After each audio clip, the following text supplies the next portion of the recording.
I have yet to respond to a house fire as a firefighter where someone was expecting their house to burn. And, or where someone else's foolishness affected them. For instance, I remember 3 years ago, right before Christmas time, we had a fire in the middle of the night at Cologne Court because someone had done something silly in their apartment, and their apartment was burned, but the apartments next to them were both badly damaged as well, and they both lost almost everything as well. No one ever expects those kind of tragedies. As chaplain, when I get called out as chaplain, typically it's when someone has passed away. And those are always a good opportunity for me, but it's always a horrible, rough time, obviously, for everybody involved. And no one ever expects someone to pass. Weeks ago, I was sitting in my office, and I can't remember what day of the week it was, but it was early in the day. It was before school started. Lisa was at the school getting things prepared. It was probably a week before school started. My pager went off, and for the first time, I had a chaplain call at my street. And when the house number came in, I'm going through my head, okay, who is this? Who's it going to be? I had a warning because I heard the original tone, and I knew I was going to be toned down, so I started getting dressed and thinking, okay, is it this person, is it this person, is it this person? And I know my neighbors. It turned out to be one of the newer neighbors that I didn't know very well. But nobody was expecting those kind of tragedies. So we have tragedies on a weekly, daily basis that we do not expect. Sometimes it's a financial crisis that we do not expect. Sometimes it's when as the accounts get low, then something major happens with the car. We've all had those type of moments. How do we respond to tragedies?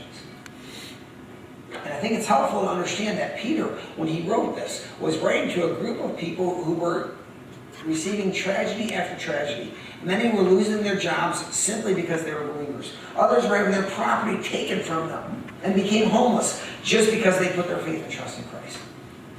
Those are the type of people Peter is writing to. How do we respond?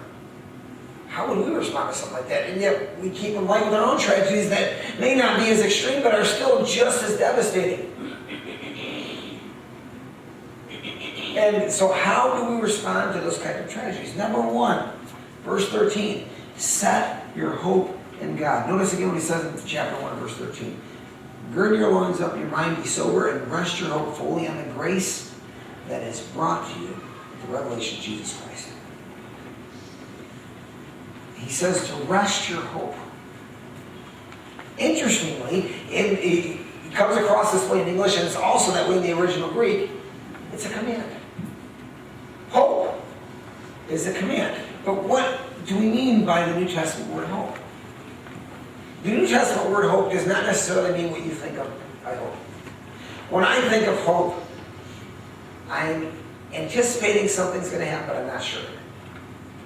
For instance, last Sunday started a new NFL season.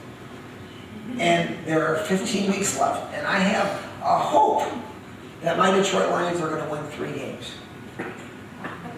A hope. It's not a certainty. It's a hope. Last Saturday, before Rogers' game, I knew Michigan was going to be playing Notre Dame, and I said they're not going to even be in that game. And I got home after Rogers' game and turned on the TV to find out that not only was Michigan in the game, but they were getting ready to take the lead. And for the first time in over a year, I had a hope that Michigan was going to have a good football team. And then that hope got better and better, and with 11 seconds left, Michigan took the lead and won it. And I had a hope. 4 years ago, was it 4 years ago, the Detroit Tigers won the World Series, and they were cruising and looking like they were going to win. Until our friend Dean, who's not here this morning, his St. Louis Cardinals dashed my hopes. Not only my hopes, but of my sons too. And for the first time, he decided to cheer for the Tigers, and they just crashed and burned. By the same token, last Saturday in Ann Arbor, when Michigan was playing Notre Dame's hopes were alive, and then when whoever it was caught the pass with 11 seconds left, their hope just went